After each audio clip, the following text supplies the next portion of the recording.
Welcome to the Siam Technology College Sustaining Success Series, also known as S3.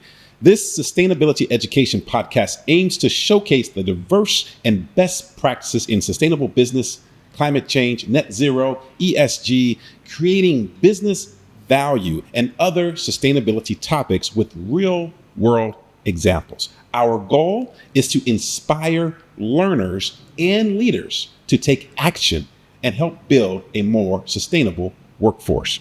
I'm your host, Ryan Frazier, Special Advisor to the President of Siam Technology College and Managing Partner CEO of Frazier Global. My co-host is Mr. Art, STC Professor and Sustainability Education Program Associate. Today, we have a very special guest joining us, 𝐒𝐮𝐬𝐭𝐚𝐢𝐧𝐢𝐧𝐠 𝐒𝐮𝐬𝐭𝐚𝐢𝐧𝐢𝐧𝐠 𝐒𝐮𝐜𝐬𝐭𝐚𝐢𝐧𝐢𝐧𝐠 You are the head of Director Head of the Foreign Investment Fund Multi-Asset Portfolio. That's a big title. Well, it's great to have you. 𝐻, let's start off with, tell us a little bit about your company and what you do. Okay, thank you, Ryan. Nice to be here as well. I myself working for the Eastspring Investment Thailand, and we are part of the Eastspring Group. Our parents is from the UK actually, for the Prudential, and we have 11 offices in Asia. For example, Thailand, Indonesia, Hong Kong, Japan, South Korea, Taiwan, and we have the partnership in China and India as well. Oh, wow. So pretty big. And you've been obviously doing this for a while. Talk us through really quickly, how do you get to become such an important role as Director Head of Foreign Investment Fund Multi-Asset Portfolio? How do you get there? Okay. It's back to right after graduate from the US, I joined the BOT as a research management section. That's where my skill coming from, investing in the US Treasury, investing in the Japanese government bond market. So that's where the knowledge coming, and I would like to share my experience to the Eastspring investment team. And I've been working with them 5 years. Yeah. Now, Mr. Art, you and I were talking offline about, kind of what students might ask someone like 𝐻, especially given our focus on sustainability and ESG. You got a particular question you were going to ask. Yes. Actually, a very simple one for you. What is the importance of ESG? If you could just tell us a little bit about that. Great. Yeah, thank you for the question. Actually, back to our office, our daily office routine, we talk about the ESG this day as a part of the Prudential and part of Eastspring Asset Management. We believe that the sustainability, responsible investment is a key driver to our business. And this day we bring this environmental, social governance part of the investment that we believe will generate the risk and return profile for our investor in the long run. Yeah, this is where we think that the ESG provide us the critical insight into potential risks and opportunity that might be sometimes overlooked by the traditional financial analysis. So this is the key factor that we believe in the ESG and determine is that we have a very strong commitment to deliver our long-term sustainable income to our client. I think what I love about this is that, oftentimes when we talk about ESG and sustainability, oftentimes we look at it through the lens of an organization, a government or a corporation in terms of managing their ESG sustainability program. You bring a little bit different view. You look at how you use ESG sustainability in the investment process, which again is a different angle, responsible investment versus corporate management. 𝐻, walk us through how you use sustainability initiatives in the investment process. Yeah, we just start the department specialized in the ESG right now. We it's part of the investment, and we have our own proprietary research. Given that we have the MSCI like ESG data provider or ESG rating available right now, but part of the investment we have our own proprietary research data that we take a look at the ESG visualizer lens, that what we're missing or what we might not, MSCI not provide us, that we take into the investment process this day. Deep into the, apart from the ESG data provider available in the market, we bring our own unique solution into the investment process right now. You know, in the past, the investment process, or when you're selecting the fund, that's called with 4P, right? Like people, process, performance, product.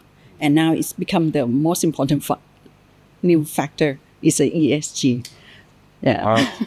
Well, and you and I were talking before we started the S3 podcast today about how critical risk management is to any good investment practice or fund. And ESG is, if you think about it, at its very core, when it comes to investment, it's about risk management. Right. And I would also add an opportunity, risk and opportunities. So can you give us some examples or perspective on how does ESG help you manage risk? Sure. Yeah, we have philosophy that good risk management will provide us the good investment, right? So we treat ESG risk is one of the risk area that we have to focus. So what we're doing in practice this day, so we look at the we call ESG score. We have the data provider ESG rating from like well-known expensive one like MSCI, Morningstar. So we look at the score and we look at the benchmark. So we try to make our portfolio construction above the benchmark on the ESG score. So this is the target outcome. And also, for example, like since stock, we might put in the investment guideline that we try to minimize or mitigate any like controversial weapon, stock, or alcohol, gambling, like tobacco. This is the guideline, and actually this is the government related, like Thai Security Exchange Commission. They also promote the ESG label. They like ask all the asset management to put all this investment guideline in place. So try to avoid those sin stock. Yeah, this is your practice. Yeah, I bet. And for folks who may be watching and trying to understand, okay, how does this make sense for investment? I like to, along your lines here, share the basic example of if you had company A and company B, and they both were in the apparel industry, clothing, and they were sourcing the crops they need to use to help with their supply chain of their company from areas that have been drought stricken. They are suffering from a drought, and you were making investment decisions on whether to invest in company A, which recognizes that if there's a drought, which could affect their supply chain, but they are finding a backup alternative where they can source that crop from and that has the needed water, or you're investing in company B who ignores the risk.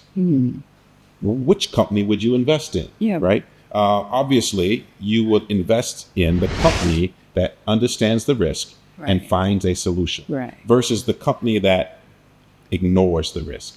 Exactly. And that is a very basic, if you will, way to understand how ESG, in this case related to water scarcity factors, can impact investment decisions. Now, again, maybe you use it differently, but that's a basic example I like to share. And we have students who will watch this podcast, and I want them to really understand what you're saying is that you're looking at these critical areas that have been determined to be important, relevant.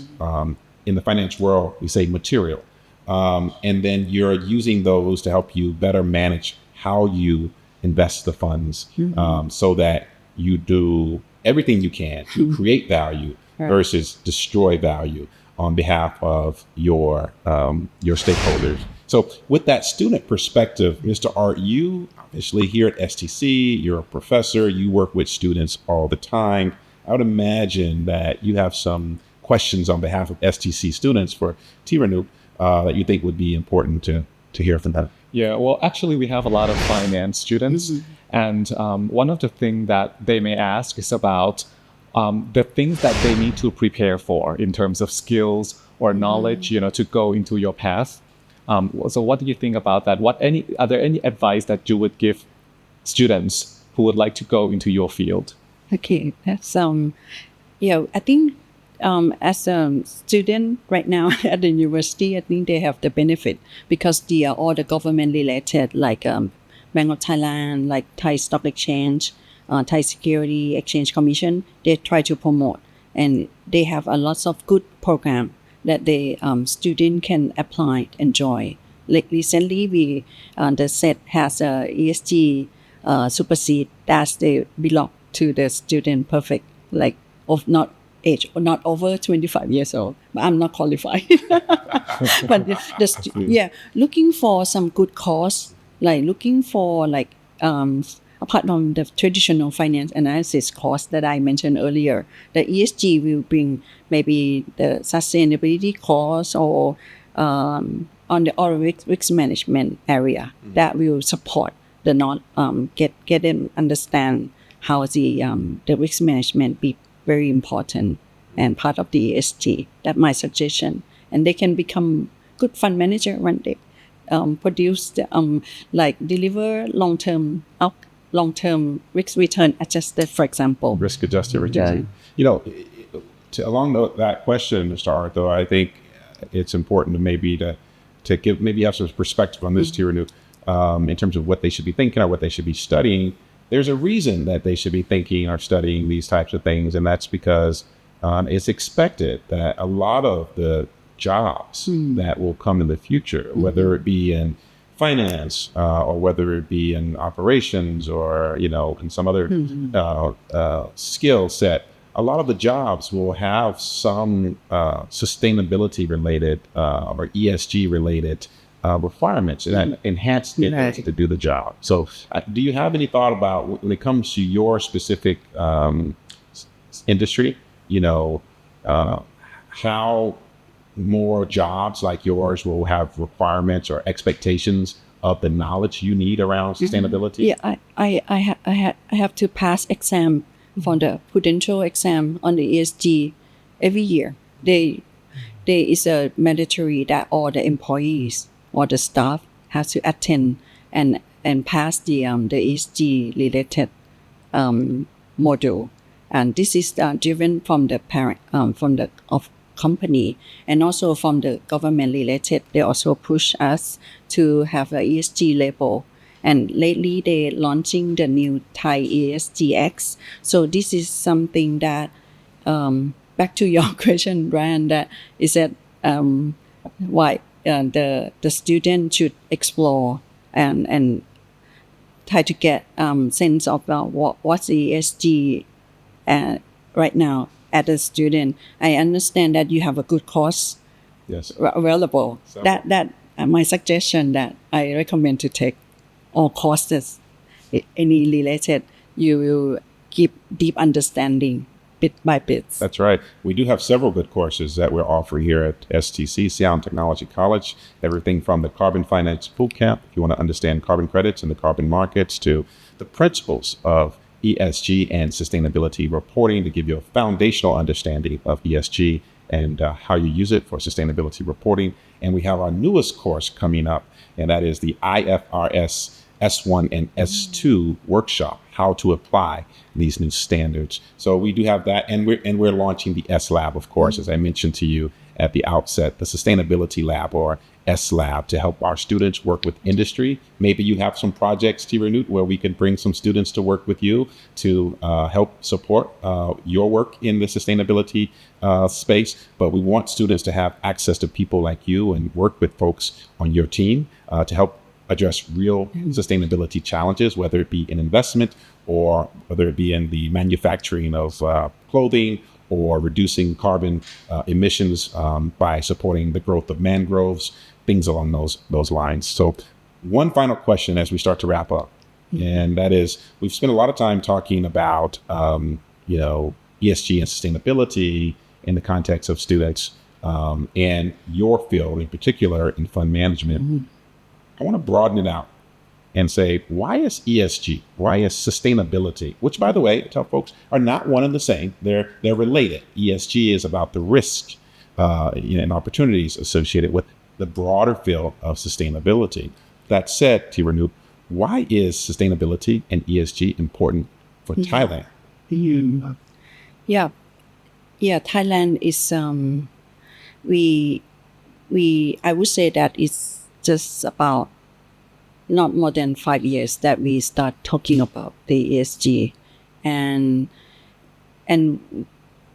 one day it's become that everyone has to aware, because the whole world going to this trend, right?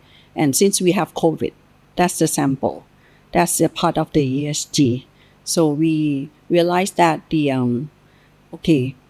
like for my real world practice, when I looking for fund, I asking them, what's your ESG? What's your process on the ESG? What's your belief? And also when client look into my fund, they're asking me back that what our ESG process. So I think this day is where Thailand is getting ready to develop the ESG, which is going to be in trend with the world. Apart from, I think start from Europe, right? That originate from the Europe country, US, and I think in Asia. I think Thailand, we can sense that the government, they try very hard, and we just have the new tax scheme that keep everyone busy right now to launch in May. So this is something that I would say that Thailand, we very aware that ESG will help our Thai people for the long run to retire happy and have the better return at the end of the long-term investment. That's the goal. You clearly care about this as well, and that's something that really stands out to me. Like, this is more than just a job for you, or more than just professional. I sense, 𝐻𝐻, this is also personal. This means something to you. Why? Yeah, ESG is a good deed for me. It's not something like same thing that you do good things to other people, and this will protect you forever.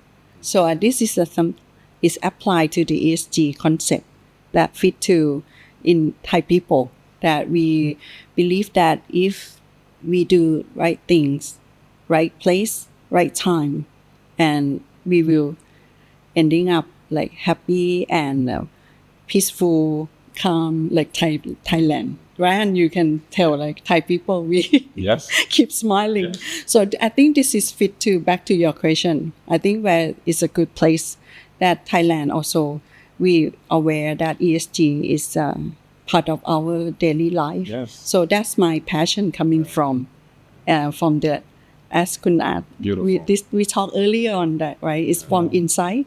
So I would like our student or anyone, those of you who are listening right now with us, I believe that the ESG will promote our Thai economy, or Thailand will success together. Yeah. Wow, that was beautifully said. Well, that is a wrap for another episode of the S3, the Sustaining Success Series here at Siam Technology Colleges. Again, this is a sustainability education podcast series. I want to thank our guest, Khun Thiranuth Thampimuthwattana, for your time today here with us at Siam Technology College. For my co-host, Mr. Art, I'm Ryan Frazier. Until next time.